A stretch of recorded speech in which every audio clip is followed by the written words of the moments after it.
ሰላም ጤና ይስጥልኝ እንደምን አላችሁ? ከረጅም ጊዜ ቆይታ በኋላ ዛሬ እንግዲህ ከሳላ የስንብት ዜና ጋር በተያያዘ እንደምንም ፓቻ እንድገባ ሐሳብ ስለሰጠኝ ለጥቂት ደቂቃ እየታገልኩም ቢሆን አጭር ፕሮግራም እንደመግቢያ ፕሮግራም ሰርቼ ሙሉም ፕሮግራም ከፓቻ ጋር ቆይታ ታደርጋላችሁ። አብዲ ራዋ ነኝ። ከረጅም ጊዜ ቆይታ በኋላ ዛሬ መጥቻለሁ። እንግዲህ መሐመድ ሳላ በራሱ አንደበት በራሱ ፍላጎት በቀጥታ በዚህ ዓመት ውድድሩ ሲጠናቀቅ ከሊቨርፑል እንደሚሰናበትና እንደሚለቅ መግለጫ በመስጠቱ በዓለም አቀፍ ሚዲያዎች በሙሉ ዜናው እየተሰራጨ መሆኑን ፓቻ ነግሮኛል። ከዛ ጋር በተያያዘ ስለ ሳላ በቅርብ ዓመታት የደበዘዘው ታሪክና በደማቁ በእያንዳንዱ የሊቨርፑል ደጋፊ አእምሮ ልቦና ውስጥ የተጻፈውን ነገር አንስተን ዛሬ ለመወያየት ፓቻ በጥሩ ሁኔታ ተዘጋጅቷል። እኔ ግን አንዳንድ ንጽጽሮችንም በማንሳት አንደኛ ለጠፋውት አድማጭም ለመመለስ ጥረት ማድረጌን፣ ሁለተኛ በዚህ ዜና ከፓቻ ጋር ተከስቼ የተሰማኝንም ስሜት እንዳወራ ፓቻ ስላስገደደኝ፣ በቅርብ ጊዜ ደግሞ አርነ ስሎት ከመጡ በኋላ ከሊቨርፑል የሚሰናበቱ ተጫዋቾች ከሰውየው በግል ጥረት እንደመጣ ዋንጫ ተደርጎ በኔዘርላንዳዊ ባህሪ ተጫዋቾችን ተጭነው ታሪክ ክብራቸውን ለማድረብዘዝ የተደረገበትን ጥረት በይፋ በመቃወም ስናነሳ ነበር። ሶስተኛና አራተኛው ተጫዋች ሆኗል ሳላ። እንግዲህ አርኖልድ ተገቢ ባልሆነ ሁኔታ እያለቀሰ ሲሰናበት፣ ዲያዝ በወጣበት በዚያው ሲቀር ያየነው ነው። አሁን ደግሞ ሳላ ከብዙ ንትርክ በኋላ ክብር ዝናው፣ ውለታው፣ ፋይዳው፣ ልፋት ድካሙ ተዘንግቶ ግለሰባዊ ጭቅጭቅ አድርገው እኚህ ኔዘርላንዳዊ የተወሰነች ጊዜ ሊቨርፑል መልበሻ ቤት ውስጥ እንዲሁም ደግሞ ከደጋፊው ጋር እንዲላተም ያደረጉትን ጥበብ ሳላ በዘዴ ከተወጣ በኋላ እርቅ ወርዶ በቫንዳይክ አማካይነት ሳላ ወደ ሜዳ ቢመለስም በሳላ ሊሳበብ ሊላከክ የታሰበው ነገር ውጤታማ ሳይሆን ቀርቶ ቡድኑ ደካማነቱ ተጋላጭ መሆኑ በይፋ ታይቷል። እንግዲህ የሊቨርፑል የክለብ አስተዳዳሪዎች ዝምታ ካልሆነ በስተቀር ሌላ የሚጠበቅ ነገር የለም። በዚህ አጋጣሚ የ1987 ይሁን 89 ማህሙድ አህመድ ያሳተመው አንድ አልበም ነበር። ከዚህ ከሉሉሩበት 85 እና በመለሰ ይልማ ገብረአብ ከሰሩበት አስገራሚ አልበም ቀጥሎ አንድ የሰሩት አልበም አለ። በቢ ፓርት አንድ ቁጥር ላይ ያለች ዘፈን አለች። ዘላለም ሞክሪያ ነው እሷን ዘፈን ዜማውን የሰራው። ግጥሟን ጸጋይ ደቦጭ ነው። 87 ወይም 88 አላት ነገር የሚል አላት ነገር እሷስ አላት ነገር ያፍዝ ያደንግዝ የመስተፋቅር እሷስ አላት ነገር የሚል እና ብክን ብክንክን ትክን ትክንክን የሚያደርግ አላት አንድ ነገር የሚል እሱ በትክክል ለስሎት የተሰራ ነው የሚመስለኝ።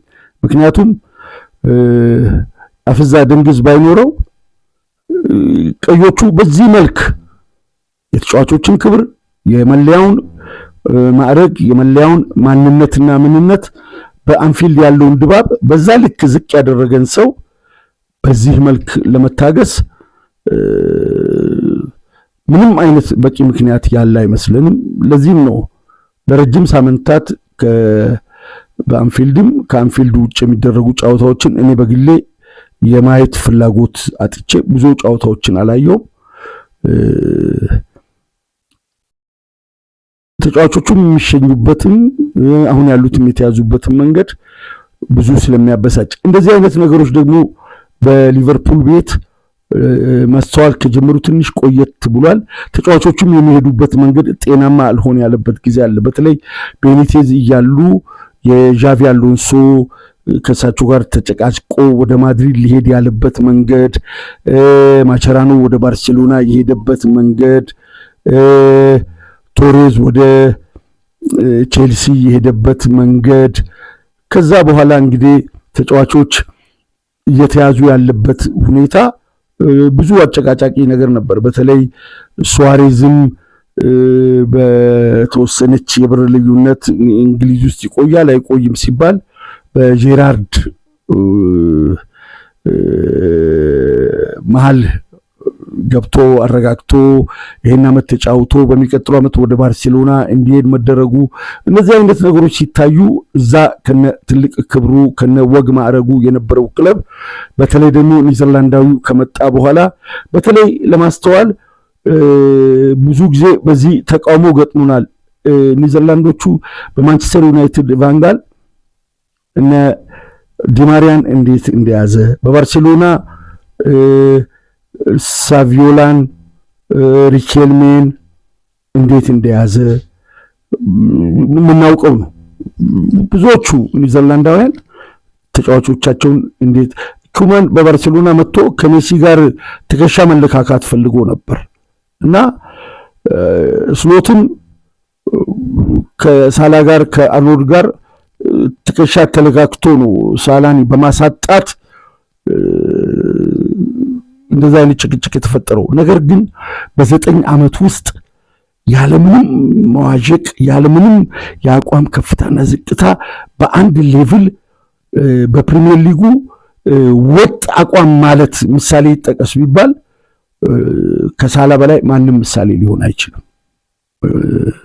አንዳንዴ በእንግሊዝ ፕሪሚየር ሊግ የአማካይ ስፍራ ውስጥ ስኮልስን ተመልክተን፣ ላምፓርድን ተመልክተን፣ ስቲቨን ጄራርድን ተመልክተን፣ አሎንሶን ተመልክተን፣ ካሪችን ተመልክተን፣ ቬራን ተመልክተን ዛሬ ደግሞ እስከ ባሎንዶር ራይስን ስናደንቅ ትናንት በማየት በማስተዋል ወይም ደግሞ ፕሪሚየር ሊጉ ላይ በመቆየት አስተዋይነት ይጎለናል ወይ ብለን በአርሴናል እነ ፋብሬጋዝን እዛ ስፍራ ላይ አይተናል።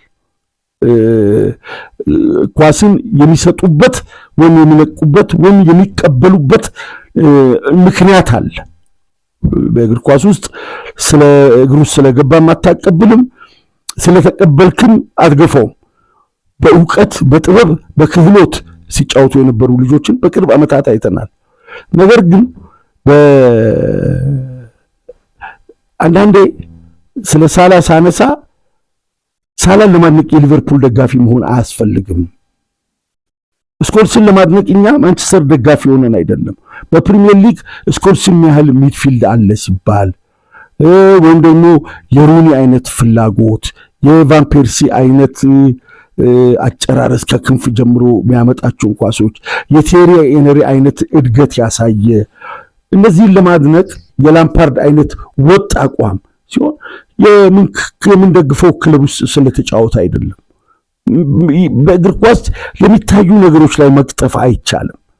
አንዳንዴ ኔይማርን ለማድነቅ ሜሲን ማጣጣል፣ ሮናልዶን ማጣጣል፣ ሱዋሬዝን ማጣጣል፣ ፈርሚኒዮን ማጣጣል፣ እንደዚህ አይነት ጉዳዮች አሉ። ይሄ በእግር ኳስ ውስጥ ቀፋፊው የደጋፊዎች አስተያየት ነው። በእውቀት ያልታሸ፣ በግንዛቤ ያልተሟሸ፣ በጥሩ የተመልካችነት መንፈስ እድሜውን ያላመሸ በብሽሽቅ ስሜቱን መግለጽ ይፈልጋል። በኢትዮጵያ ሙዚቃ ውስጥ እንደው በቅርብ ጊዜ አስተውላችሁ ከሆነ አንድ የመጣው ወጣት ልጅ አለ፣ ዳን አድማሱ የሚባል ከፍቶሽ እንዳላ የሚለውን የሰራውን ሙዚቃና ኤልያስ የሰራላቸው አንድ ሁለት ዘፈን ዳግማዊ የሰራላቸውን ስናይ እንደው የቲፎዞ ጉዳይ ካልሆነ ከፍቶሽ እንዳላ የሚለውን ከዜማው ከግጥሙ ከሐሳቡ ጀምሮ ስናይ ቴዲ አፍሮና ጎሳዬ እስካልሰሩ ድረስ እንደዛ አይነት ዘፈኖች ለምንድን ቦታ ማይሰጣቸው ስንል በድጋፍና በቲፎዞ የተደናቆረ ደጋፊ ስላለ ዳን አድማሱን ማድነቅ ቴዲን ወይም ጎሳዬን ወይም ማዲንጎን ያሳነስን የሚመስለን ድኩማን ስላለን የዛ አይነት መንፈስ እግር ኳስ ውስጥም የተጠናወታቸው አሉ። በተለይ ደግሞ በእግር ኳስ ሚዲያ ውስጥ ያሉ ሰዎች የሚያነሱት ሐሳብ ገዢ ይሆንና የሲቲን ማሸነፍ በአርሴናል ውርደት ውስጥ የተቃኘ መስሏቸው የሚከብዳቸው፣ አርሴናልን ማድነቅ ማንቸስተርን ያንቋሸሹ የሚመስላቸው፣ ማንቸስተርን ከፍ ማድረግ ሊቨርፑልን ያዋረዱ የሚመስሏቸው ይሆኑና አንዳንዴ ትናንትና ኳስ ማየት የጀመሩ ሕፃናት ጭምር በንግግሮቻችን ውስጥ በማድመጥ ይታዘቡናል ብለን ልንገምትና ልንጠረጥር ይገባል። ሳላ በሊቨርፑል ውስጥ ያገለገለውን ነገር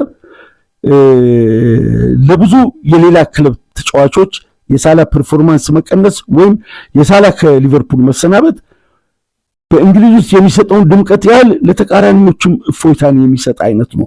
በተለይ ደግሞ አሁን በመጨረሻዎቹ እድሜው በጨመረ ሰዓት በተወሰነ የሊቨርፑል የአሰልጣኙ ያጫወት ድክመትና የእውቀት ማነስ ያሳየው ፐርፎርማንስ ሳላን ድምዳሜውና ሽኝቱ እንዳይደምቅ በመጣበት ወጥ አቋም በአድናቆትና በክብር እንዳይሸኝ ሊያደርግ እንደሚችል የሚጠረጠር ወይም ደግሞ የሚገመት እንቅስቃሴ ነበር ሜዳ ላይ ስናይ የነበረው። ነገር ግን ትክክለኛ ወቅት ላይ ትክክለኛ ውሳኔ እንደወሰነ በግሌ እኔ ይቀበላለሁ። ነገር ግን ለማድነቅ በእንግሊዝ ፕሪሚየር ሊግ ውስጥ ወጥ አቋም ይዞ በምሳሌነት ለተጫዋቾች፣ ለታዳጊዎች፣ በፕሮጀክት ለታነጹ ተስፈኛ ለሆኑ ወይም ደግሞ በአዲስ መንፈስ ለሚታነጹ ወጣቶች በአርአያነት መጥቀስ ቢያስፈልግ በቋሚነት በአንድ ስፖርት ውስጥ በማንነት ለመቀጠል በምሳሌነት ይጠቀስ ከተባለ ከጥቂት ተጫዋቾች አንዱና ግንባር ቀደሙ መሐመድ ሳላ ነው። ላለፉት 9 ዓመታት የፕሪሚየር ሊጉ ፈርጥ፣ የሊቨርፑል ቀንዲል፣ የጋዜጠኞች መወያያ ሆነ የቆየ ተጫዋች ነው። ይህ ከአንፊልድ ሊሰናበት በራሱ አንደበት ሲናገር የሚፈጥረው ሾክ አለ፣ አስደንጋጭ ነገር አለ። ምክንያቱም ለሊቨርፑል ቤተሰቦች ስንብቱ እጅግ በጣም አስደንጋጭ ነው። የፈታልን ቀንበር አለ፣ ያወጣን አርነት አለ፣ ያጎናጸፈን ነፃነት አለ። ካቀረቀርንበት ከተጨቆንበት በደጋፊነት ከቆዘምንበት በአደባባይ አውጥቶ ደረታችንን ነፋ በእግር ኳስ ስሜት ውስጥ በእግር ኳስ ጥበብ ብቻ ሳይሆን ዋንጫ በማግኘት ተፎካካሪ በመሆን በማሸነፍ ስነልቦና ሊቨርፑላውያን ለብዙ ዓመት የተነጠቁትን ክብር ወደ አንፊልድ እንዲመልሱ በማድረግ ግንባር ቀደሙን ሚና ከተጫወቱት ተጫዋቾች መሃል አንዱና ዋነኛው በመሆኑ እሱን ማጣት ትልቅ መርዶ እንደሆነ ሊቨርፑላውያን እንረዳለን። የተከበራችሁ ውድ አድማጮቻችን ባጋጠመን ትንሽ ከፋ ባለ ሁኔታ ባጋጠመን ጤንነት ለረጅም ጊዜ ከሚዲያ ርቀናል። የሳላ ስንብት ግድ ሆኖ መጥቻለሁ። ፕሮግራማችንን ላይክ አድርጉ፣ ሐሳብ አስተያየታችሁን በኮሜንት መስጫው ላይ ስጡ።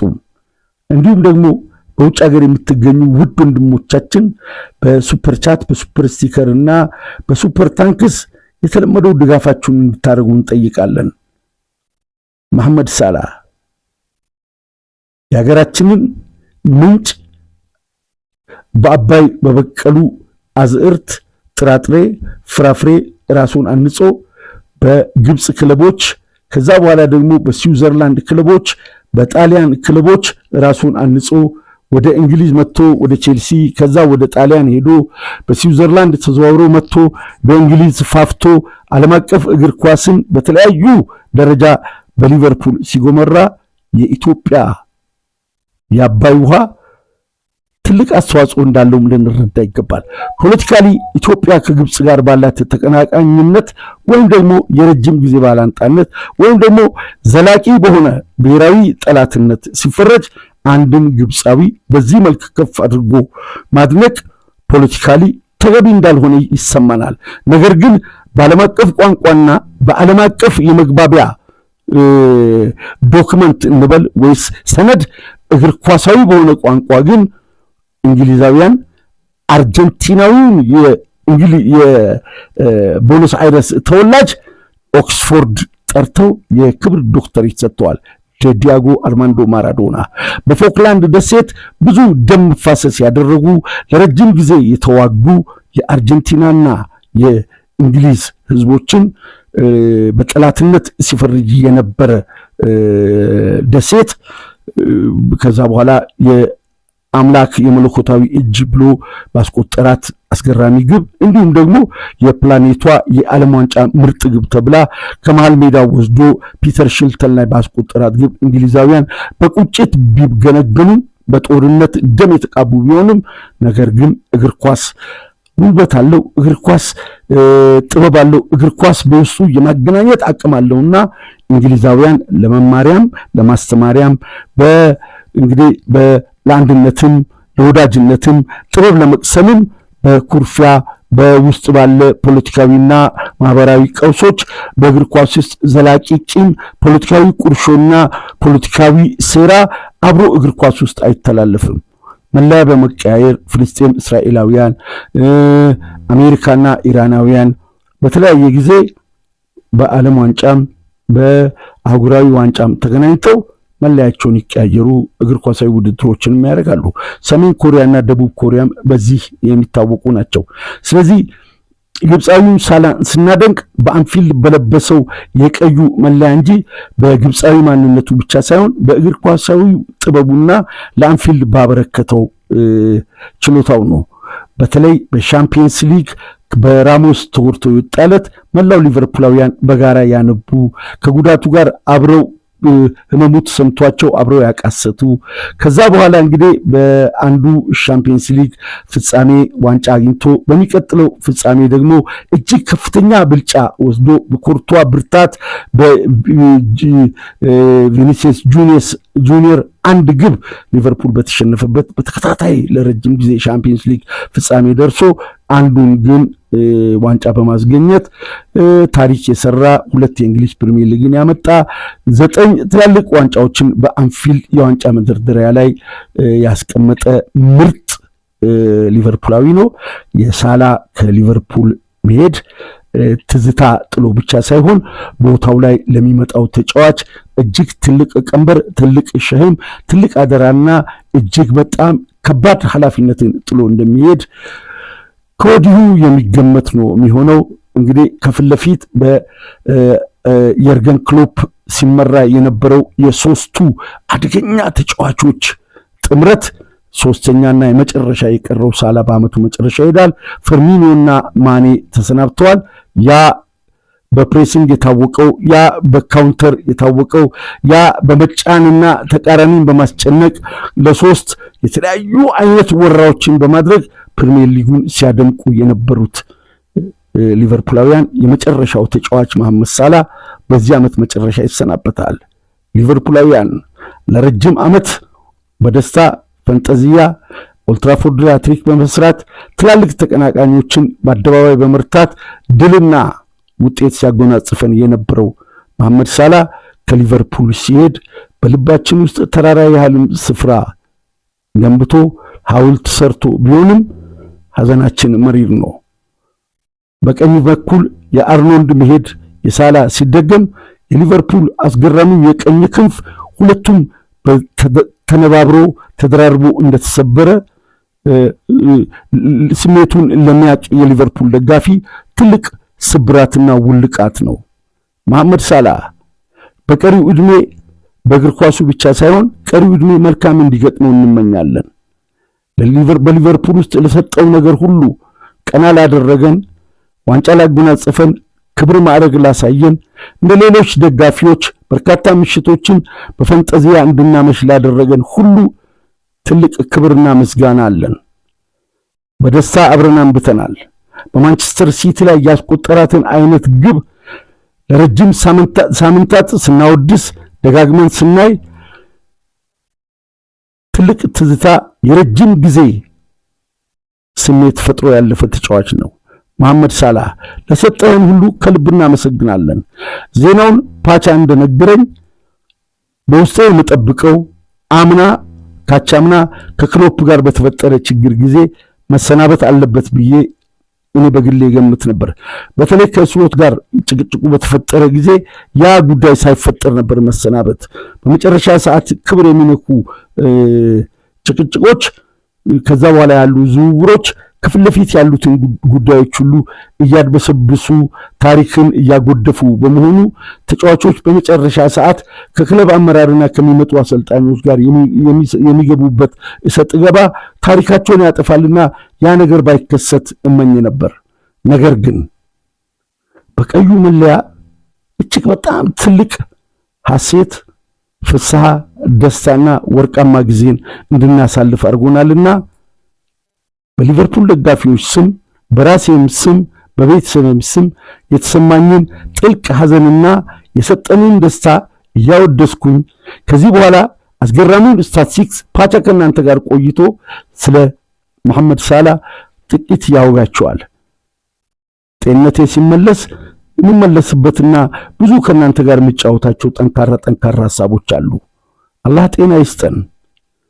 በሳላህ ስንብት ከጤንነቴ ጋር የተንገዳገድኩኝ ማይክ አጠገብ ቀርቤ ለሰጠን ውለታ ሲሄድ ደግሞ ላጋጠመን ወለምታ ደስታም ሐዘንም እየተሰማኝ አጭር ፕሮግራም ሰራሁ። ቀሪውን ከፓቻ ጋር ቆዩ። ፕሮግራማችንን ላይክ አድርጉ፣ ከተመቻችሁ ሼር አድርጉ። በጨዋ ደንብ እንደተለመደው በኮሜንት መስጫው ላይ ሐሳባችሁን ስጡን። በውጭ ሀገር የምትኖሩ ደግሞ በሱፐር ቻት፣ በሱፐር ስቲከርና በሱፐር ታንክስ ድጋፋችሁ እንደተለመደው አይለየን። እኔ በበኩል ያበቃው ከፓቻ ጋር መልካም ቆይታ እንደሚሆን ሙሉ ተስፋ አለኝ። መሐመድ ሳላህ ለሰጠህን ሁሉ ከልብ እናመሰግናለን። በሄድክበት ሁሉ የተቃና ሐሳቡ ሁሉ የተሳካ እንዲሆን ረጅም ዕድሜ እንመኛለን። You will never walk alone. Our language is football. Our nation is Liverpool. You will never walk alone. ሰላም ቆዩ። እሺ እንደምን ቆያችሁ አድማጮቻችን። መግቢያችን ላይ ሰፋ ላሉ ደቂቃዎች አባ ከረጅም ጊዜ በኋላ ተመልሰው እንግዲህ በርካታ ነጥቦችን መግቢያ ላይ አንስቷል።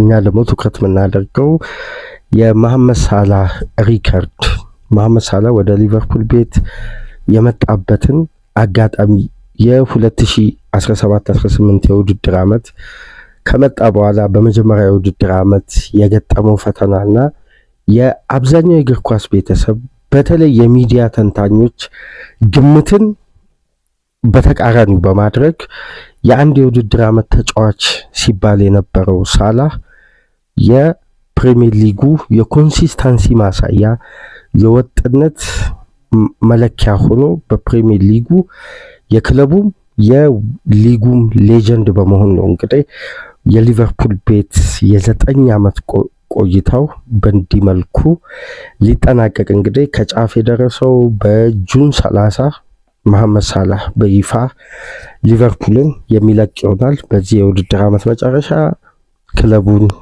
የሚለቅበትን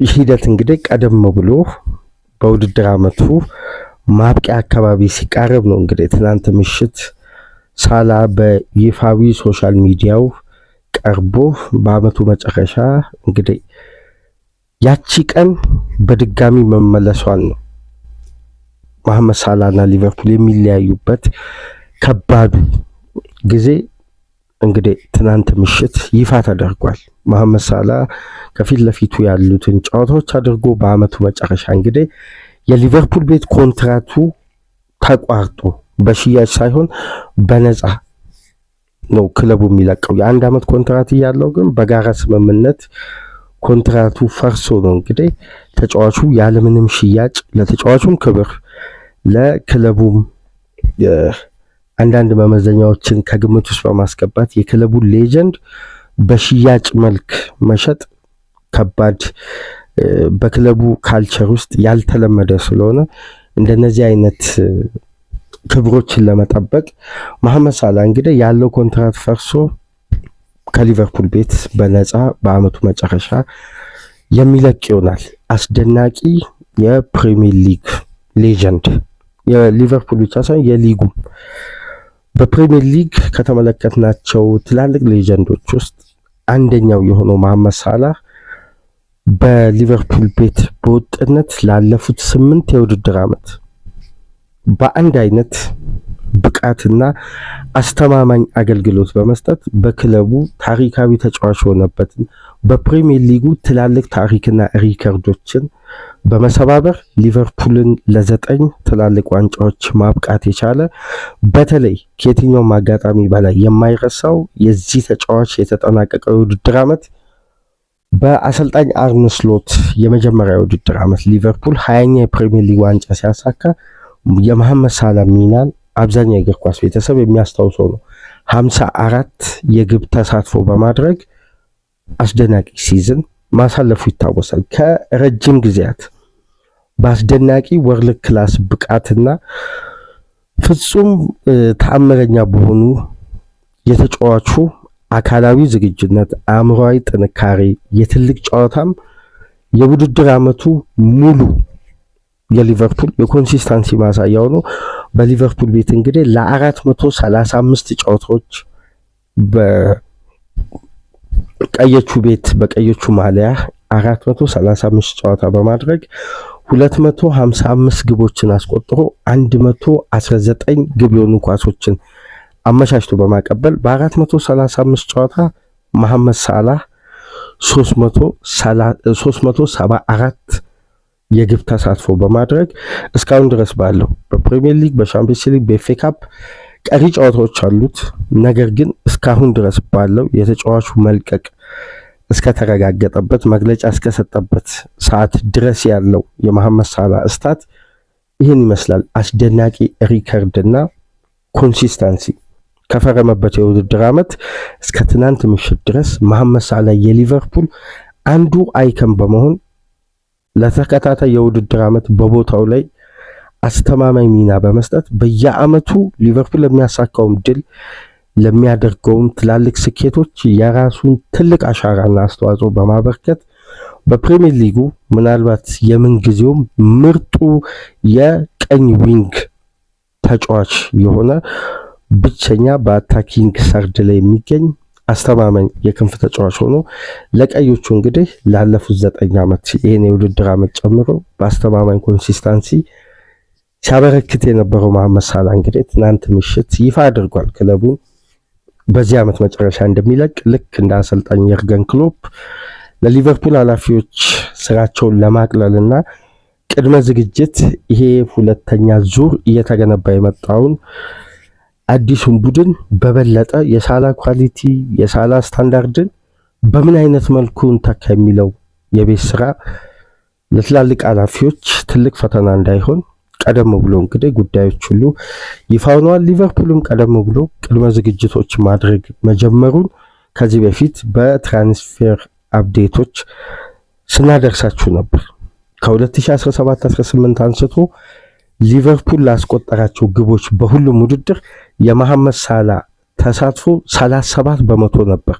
ከየትኛውም የቡድኑ ተጫዋቾች አንደኛ ደረጃ ላይ የሚቀመጥ ከተከታዩ ተጫዋች እንኳን ከፍተኛ የግብ ልዩነት ያለበት የመሐመድ ሳላህ ቀጥተኛ አስተዋጽኦ ነበር ሊቨርፑል ሲያገኝ የነበረው ያውም በክላስ በስኬት 2 ፕሪሚየር ሊግ፣ 1 ሻምፒየንስ ሊግ፣ 2 ካራቦ ካፕ፣ 1 ኤፍኤ ካፕ ሊቨርፑል ከረጅም ጊዜያት በኋላ ዋንጫዎችን ሲያሳካ በዩኤፋ ሱፐር ካፕ በክለብ ወርልድ ካፕ ሊቨርፑል ድል ሲያደርግ በኮሚቲ ሺልድ በተጨማሪም ዋንጫ ሲያሳካ የመሐመድ ሳላህ አስተዋጽኦ ከፍተኛ ሚና ነበረው። አንድ ግን የእግር ኳሱን ቤተሰብ የሚያስገርመው የተጫዋቹ ኮንሲስታንሲ በአመት በአማካይ 48 ጨዋታ የሚያደርግ በ48ቱ ጨዋታዎች ደግሞ አብዛኛውን ደቂቃ በሜዳ ላይ ቆይታ የሚያደርግ ባለፉት 8 ተከታታይ የውድድር ዓመት ከየትኛውም የቶፕ 6 የፋይናል ሰርድ ተጫዋች ውስጥ ብቸኛ ተጫዋች መሐመድ ሳላህ። ይሄ ብቻ ሳይሆን የተጫዋቹ የግብ ተሳትፎና አስተዋጽኦ በአስደናቂ ቁጥሮችና ሪከርዶች የታጀበ ነው። ኦፕታ ትናንት ምሽት መሐመድ ሳላህ እንደሚለቅ ይፋ ካደረገ በኋላ አንድ አስደናቂ ሪከርድ መሐመድ ሳላህ ወደ ሊቨርፑል ቤት ከመጣበት ጊዜ አንስቶ ከ2017-18 አንስቶ በፕሪሚየር ሊጉ 189 ግብ ያስቆጠረ ብቸኛ ተጫዋች 92 አሲስት ያደረገ ብቸኛ ተጫዋች እንዲሁም ክፍት ከሆነ እንቅስቃሴ ቻንሶችን ክሬት በማድረግ 534 ቻንሶችን ክሬት ያደረገም ብቸኛ ተጫዋች ነው። በሙከራ በኩል 1104 ሙከራዎችን በማድረግ መሐመድ ሳላ ብቻ ነው በአንደኝነት መቀመጥ የቻለው። እንዲሁም ከነዚህ ሙከራዎች ውስጥ 480ውን ኢላማውን የጠበቀ ሙከራ በማድረግም በፕሪሚየር ሊጉ ብቸኛና አንደኛ ተጫዋች ነው። በተጨማሪም በተጋጣሚ የመጫወቻ ቦክስ ውስጥ 2717 ኳሶችንም በመንካት በፕሪሚየር ሊጉ አሁንም ድረስ መሐመድ ሳላህ ብቸኛ ተጫዋች ነው ከ2017-18 አንስቶ። ይሄ ሪከርድ በመሐመድ ሳላህ የእግር ኳስ ዘመን ውስጥ በሊቨርፑል ካሪየሩ አስደናቂና ትልቁ ሪከርድ ተጫዋቹ ከፈረመበት የውድድር ዓመት አንስቶ እስከ ዘንድሮ የውድድር ዓመት ድረስ ያለው ቀጥተኛ ተሳትፎና ከፍተኛ አስተዋጽኦ ነው። በአንድ ክለብ ብቻ በመጫወት በፕሪሚየር ሊጉ ከፍተኛ ግብ በማስቆጠር ሃሪኬን 213 ግቦችን በማስቆጠር ሪከርዱን በአንደኝነት መያዝ ሲችል መሐመድ ሳላህ ከሃሪኬን ያነሰ የውድድር ዓመት በሊቨርፑል ቤት ቆይቶ ነገር ግን 189 ግቦችን በማስቆጠር የምንጊዜውም ሁለተኛ ተጫዋች ነው በአንድ ቡድን ውስጥ ከፍተኛ ግብ በማስቆጠር። ነገር ግን በአንድ ቡድን ውስጥ እየተጫወቱ በድምሩ በጋራ ግብ ላይ ባደረጉት ተሳትፎ ደግሞ እንደ መሐመድ ሳላህ ከፍተኛ ቁጥር የያዘ ተጫዋች የለም። 281 የግብ ተሳትፎ በማድረግ በ189 ግቦች በ92 አሲስት በፕሪሚየር ሊጉ ብቸኛ ተጫዋች ነው። ከዋይን ሩኒ በቅርብ ጊዜ ነበር ይሄን ሪከርድ መንጠቅ የቻለው፣ ሪከርዱን መስበር የቻለው መሐመድ ሳላህ። እንዲሁም ይሄ ተጫዋች እንደምታውቁት የእንግሊዝ ክለብ ሆኖ እንግሊዛዊ ባልሆነ ተጫዋች በዩኤፋ ቻምፒየንስ ሊግ በኢሮፒያን ውድድር 52 ግብ በማስቆጠር የምንጊዜውም ከፍተኛ ግብ አስቆጣሪ ነው ከእንግሊዝ ክለቦች ታሪክና የመሐመድ ሳላህ ሪከርድ በሊቨርፑል ቤት ተነግሮ የሚያልቅ አይደለም። የነበረው የ9 ዓመት ቆይታ በእያንዳንዱ በተለይ ያለፉትን 3 የውድድር ዓመት ሳላህ የሚያስመዘግባቸው የሚያስቆጥራቸው ግቦች በአብዛኛው በሪከርድ የተቀመጠ ነው። በሊቨርፑል ቤት የምንጊዜውም 3ኛ ከፍተኛ ግብ አስቆጣሪ ነው። በተጨማሪም በፕሪሚየር ሊጉ የምንጊዜውም 4ኛ ከፍተኛ ግብ አስቆጣሪ በመሆን እንግዲህ 4ኛ ደረጃ ላይ መቀመጥ ችሏል። የመሐመድ ሳላህ ሪከርዶች በከፍተኛ ሁኔታ ጎልተው ደምቀው ከሚታዩባቸው ትላልቅ ሪከርዶች መካከል በፕሪሚየር ሊጉ በአንድ የውድድር ዓመት ኮከብ ጎል አግቢ፣ ኮከብ ተጫዋች፣ ኮከብ ፕሌይሜከር በመሆን በአንድ ሲዝን ውስጥ 3 ያሸነፈ ተጫዋች የለም። እንዲሁም የፕሪሚየር ሊጉ የዓመቱ ኮከብ ተጫዋች በመባል 3 ጊዜ የተመረጠ ብቸኛ ተጫዋች ነው። በፕሪሚየር ሊግ 4 ጊዜ ጎልደን ቡትን ማሸነፍ ችሏል። 2ቱን ለብቻ 2ቱን እንግዲህ በጋራ ከሌላ ተጫዋች ጋር ባጠናቀቀው የኮከብ ጎል አግቢነት ሪከርድ የመሐመድ ሳላህ በውድድር ዓመቱ በየትኛውም ሲዝን ከ23 ግብ በታች አስቆጥሮ አያውቅም። ለአንድ ተጫዋች ትልቅ መመዘኛ፣ ለመሐመድ ሳላህ ግን በእግር ኳስ ካሪየሩ በሊቨርፑል ቤት አነስተኛ የግብ ማርጅን 23 ግብ ማስቆጠሩ።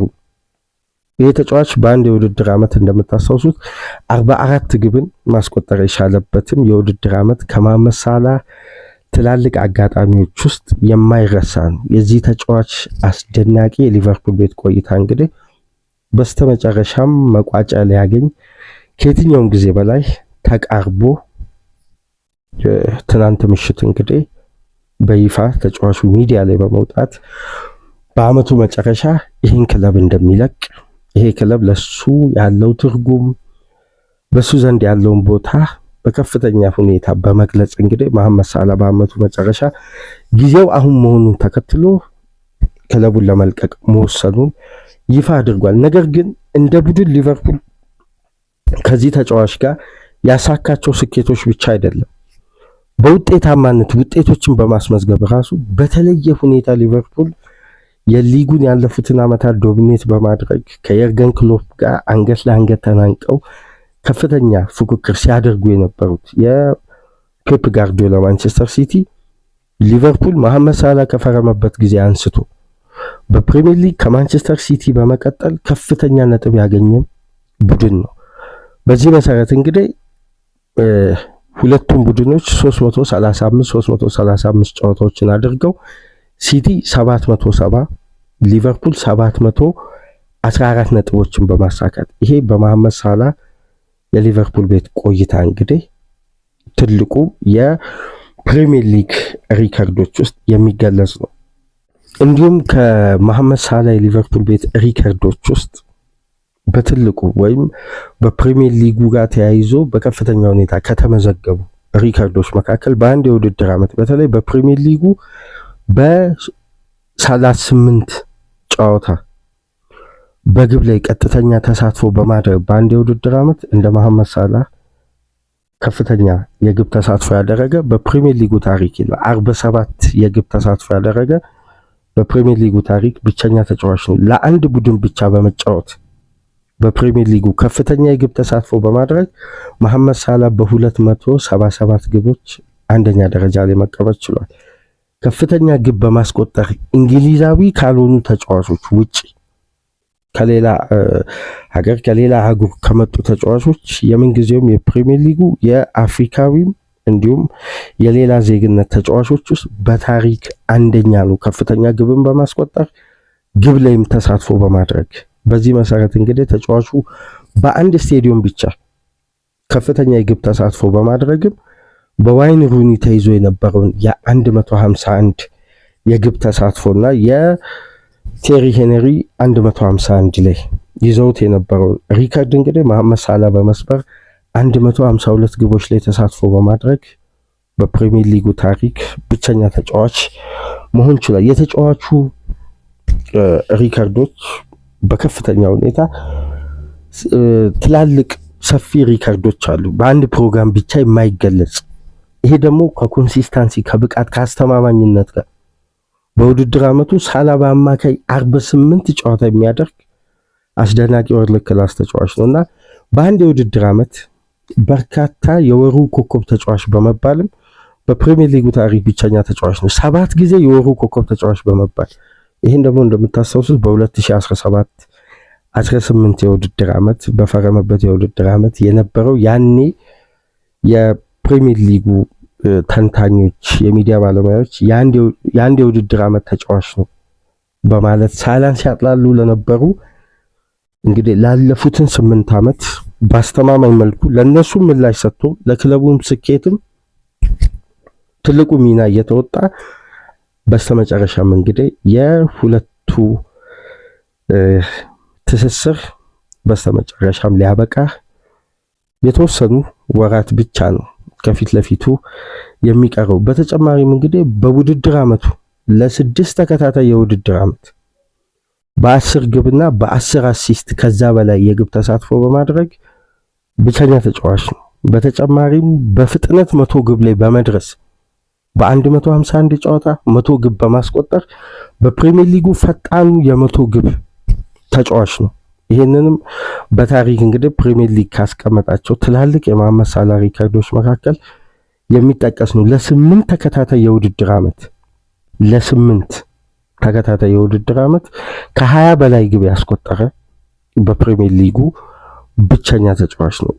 በሊቨርፑል እግር ኳስ ታሪክ ደግሞ የምንጊዜም የዩኤፋ ቻምፒየንስ ሊግ ከፍተኛ ግብ አስቆጣሪ ነው። በተጨማሪም በፍጥነት 50 ግብ ላይ በሊቨርፑል እግር ኳስ ታሪክ በመድረስ በአነስተኛ ጨዋታ 50 ግብ ላይ በመድረስም ብቸኛ ተጫዋች ነው። በ62 ጨዋታ 50 ግቦች ላይ በቀጥታ መድረስ የቻለና ከየትኛውም የእንግሊዝ ክለብ በርካታ የዩኤፋ ቻምፒየንስ ሊግ ግብ በማስቆጠርም አንደኛ የሆነው መሐመድ ሳላህ በበርካታ ሪከርዶችና ታሪካዊ ድል ታግዞ እንግዲህ በሊቨርፑል ቤት በተከበረበት በተወደደበት በተዘመረለት ያ የግብፃዊ ኮከብ እንግዲህ በስተመጨረሻም የተጫዋቹና የሊቨርፑል ግንኙነት ትስስር ሊያበቃ እንግዲህ የተወሰኑ ሳምንታት ወራት ብቻ ነው የሚቀሩትና አስደናቂ የፕሪሚየር ሊጉ የምንጊዜም ምርጡ ተጫዋቾች ተርታ የሚቀመጠው መሐመድ ሳላህ በ435 ጨዋታዎች 255 ግብ 122 አሲስቶችን በማድረግ በአማካይ በጨዋታ ይሄ ተጫዋች 0.87 ግቦች ላይ ቀጥተኛ ተሳትፎ በማድረግ በደቂቃ ደግሞ በ94 ደቂቃ አንድ ግብ እያስቆጠረ አስደናቂ ኮንሲስታንሲውን አሳይቶ እንግዲህ በስተመጨረሻም አምና በዚህን ሰዓት በበርካታ ውዝግቦችና ጥያቄዎች ኮንትራቱን የፈረመው ተጫዋች በአመቱ እንግዲህ ለመልቀቅ ውሳኔውን አስተላልፏል። የማይታጠፍ ትልቅ ውሳኔ። ይሄ የሚያሳየን የቡድኑ ግንባታና ስትራቴጂ ከጊዜ ወደ ጊዜ ከተጠናቀቀ የውድድር ዓመት ቀጣይ ዓመት እየሰፋ የሚመጣ የቡድን ግንባታ ነው። በሳላ ደረጃ በክላስ ለተከታታይ የውድድር ዓመት ፐርፎርም የሚያደርግ ተጫዋችን የማምጣት ደግሞ ትልቁ ኃላፊነት ለክለቡ አመራሮች እጅ ላይ ወድቋል። ማንን ይተካል? ማን ሳላን ተክቶ ወደ ሊቨርፑል ሊመጣ ይችላል? በዚህ ሳምንት መረጃዎች ሁሉ እንደሚወጡ ነው ዘገባዎች ላይ እየተመለከት የምንገኘውና የመሐመድ ሳላ ተተኪ ዙሪያ እና የተለያዩ ጉዳዮችን ነገ በሚኖረን ተጨማሪ በዚህ ተጫዋች ዙሪያ የምናሰናዳው ተጨማሪ ፕሮግራም ስላለ ነገ እንዲጠብቁን በአክብሮት እንጋብዛለን። የመጨረሻው ጉዳይ የሚሆነው ግን አንድ ታሪክ ላስታውሳችሁ። በ2013-14 የውድድር ዓመት ሊቨርፑል ከኤፍሲ ባዝል መሐመድ ሳላን በ13 ሚሊዮን ፓውንድ ለማምጣት በሁሉም ቅድመ ሁኔታ ካጠናቀቀ በኋላ ከተጫዋቹ ጋር የግል ስምምነት ተፈጽሞ ከባዝል ጋር ድርድር በሚደረግበት ወቅት የጆዜ ቼልሲ በተለይ በጆዜ ሞሪኖ አማካኝነት ዝውውሩን ሃይጃክ በማድረግ በመጥለፍ መሐመድ ሳላን ከሊቨርፑል ላይ ነጥቀው ነበር።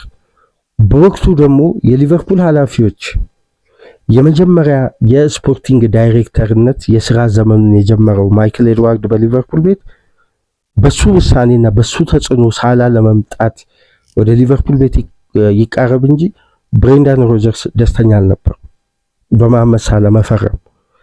ስለዚህ ይሄ ተጫዋች ምርጫውን ቼልሲ አድርጎ በቼልሲ ቤት ቆየን። የዛን ያክል ኢፌክቲቭ ሳይሆን አነስተኛ ጨዋታ አነስተኛ ደቂቃ አግኝቶ በውሰት ፊዮሬንቲና ቆይታ አደረገ።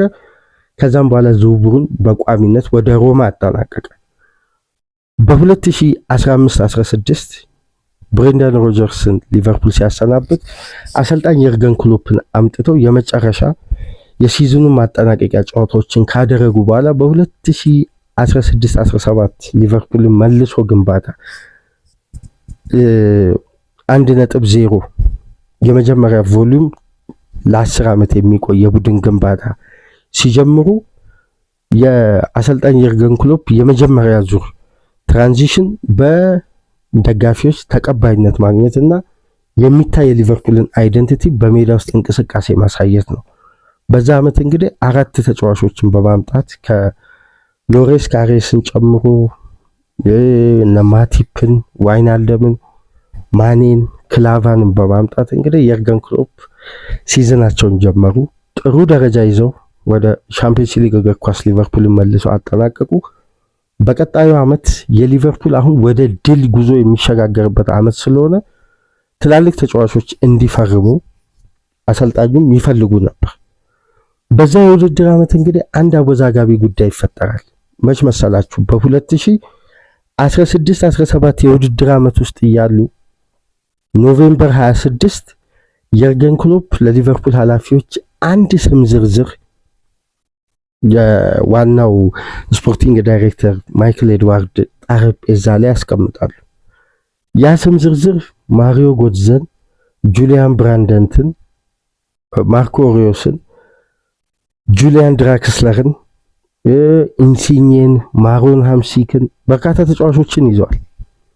እነዛ ሁሉ ሊስቶች በሊቨርፑል የቀኙ የሜዳ ክፍል የበለጠ ለማጠናከርና ከማኔ ጋር አፈራቆ ለማጫወት በሚያመች ሚዛናዊ በሆነ በሁለት አታኪንግ ዊንገር ለመጫወት ማሰባቸውን ተከትሎ የርገን ክሎፕ እነዚህ ተጫዋቾች ስም ዝርዝራቸው በቀጥታ ከአሰልጣኝ የርገን ክሎፕ ነው የተሰጠው። በወቅቱ ደግሞ የየርገን ክሎፕ ሹመት የነበረው እንደነ ሌሎቹ አሰልጣኞች እንደነ አርነ ስሎትም ሆነ እንደ ሌሎችም የፕሪሚየር ሊግ አሰልጣኞች ኮች ሳይሆን ማናጀር ነው። ስለዚህ የውሳኔው ፓወር ያለው በየርገን ክሎፕ እጅ ነው።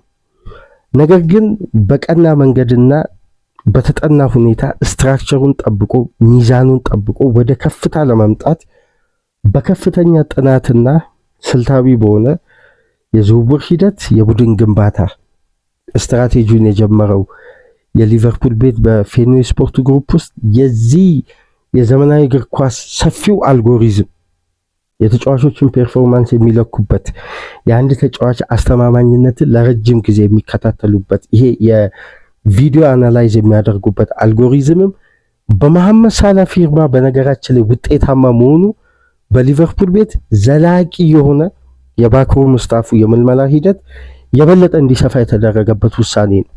በዛች ዕለት የተወሰነው እና ከአንድ ወር በኋላ በጉዳዩ ላይ ሲመክሩ ኢያን ግራም የሊቨርፑል የሪሰርች ክፍል ዳይሬክተር የነበሩ በ2023/24 ከኤርገን ክሎፕ ጋር እኩል የለቀቁና ሃው ቱ ዊን ዘ ፕሪሚየር ሊግ የሚል መጽሐፍ ያሳተሙ እዛ ላይ ነው እንግዲህ ይሄ መረጃን የተመለከትኩት። በዛም ወቅት አስደናቂ መጽሐፍ ነው፣ ብታነቡት ብታገኙ ምርጥ መጽሐፍ ነው። እና ያ የሪሰርች ክፍል ዳይሬክተር አለ፣ ዊል ስፒርማን አለ፣ ባሪ ሃተን አለ፣ ጁሊያን ዋርድ አለ፣ ማይክል ኤድዋርድ አሉ። አሁን የምትመለከቷቸው አብዛኞቹ የሊቨርፑል ሪኩፕመንት አባላት አሉ። በወቅቱ በሊቨርፑል ቤት ስራ አስኪያጅነት አይቀጠር እንጂ በመሐመድ ሳላ ምልመላ በቀጥታ ተሳትፎ በማድረግ ሪቻርድ ሂውዝም ነበር። በነገራችን ላይ የመሐመድ ሳላ ምልመላ ሪፖርት አጋዥ ነበር። ለሌላ ክለብ በበላይ አስተዳዳሪነት ቢቆይም ግን ካለው ቀረቤታና ትስስር አንጻር የአሁኑ የሊቨርፑል ስፖርቲንግ ዳይሬክተር በወቅቱ በሳላ ምልመላ ላይ ተሳታፊ ነበር። በግልጽ በሚታይ የቪዲዮ ማረጋገጫ ለአሰልጣኝ ኤርገን ክሎፕ ከተዘረዘሩት አሰልጣኙ ከፈለጓቸው ዝርዝሮች ውስጥ ምን ያክል መሐመድ ሳላ ማምጣት አንደኛ ኢኮኖሚካሊ የሊቨርፑልን ፋይናንስ በማይጎዳ መልኩ፣ ምክንያቱም በወቅቱ የማሪዮ ጎትዘና የጁሊያን ብራንደንት የማርኮ ሮይስ ክፍያ በከፍተኛ ሁኔታ ከመሐመድ ሳላ ይበልጣል። መጥቶ ግን ሊጉን አዳፕት ለማድረግ ካላቸው ተክለሰውነት ካላቸው ብቃት እያሳዩ ካሉት እግር ኳሳዊ እድገት ከግምት ውስጥ በማስገባት በቀጥታ የኤርገን ክሎፕን እነዚህ ባለሙያዎች ሲያሳምኗቸው በአንዴ ነው የተቀበሉት። ከዛም በቀጥታ ውሳኔያቸው የነበረው መሐመድ ሳላ እንዲመጣ ነው። ዛሬ ላይ ሊቨርፑል ለደረሰበት ስኬት ያቺ ቀን መንደርደሪያ ነበረች። በተለይ በሳላ ግቦች ከፍተኛ ደስታ፣ በሳላ ግቦች ሊቨርፑል ሻምፒዮን የሆነበት ስኬቶችን ያመጣበት ዋነኛ ምክክር መወያያ የነበረችው ያቺ ቀን ናት። እንግዲህ ይህን የመሰለ ሌጀንድ ያፈሩበት የጋራ ስምምነትና አሳማኝ የሆነ ፕሮጀክትን የኤርገን ክሎፕን በማሳየት ነው። ያሁኑ አብዛኛው ሪኩፕመንት አባላት በወቅቱ ለአሰልጣኝ ኤርገን ክሎፕ ትክክለኛ ሪሰርቻቸውን ያቀረቡት። ለማንኛውም ሌጀንዱ በአመቱ መጨረሻ ክለቡን የሚለቅ ይሆናል። ላይክ፣ ሼር፣ ሰብስክራይብ ማድረጋችሁ እንዳትረሱ። ከሀገር ውጭ የምታደምጡ በሱፐር ስቲከር፣ በሱፐር ቻት፣ በሱፐር ታንክስ ድጋፍ አድርጉ። ነገ በሌላ የሳላ ጉዳይ እንመጣለን። ከዚህ ፕሮግራም በመቀጠል ስለ ኤበሪቼ ኤዜ ጉዳት ይዘንላችሁ ምንመጣ ይሆናል። ለመጀመሪያ ክፍል ፕሮግራማችን ከአባ ጋር በእንዲህ መልኩ ወደ እናንተ ተደራሽ ሆነን ሰላም ቆዩ።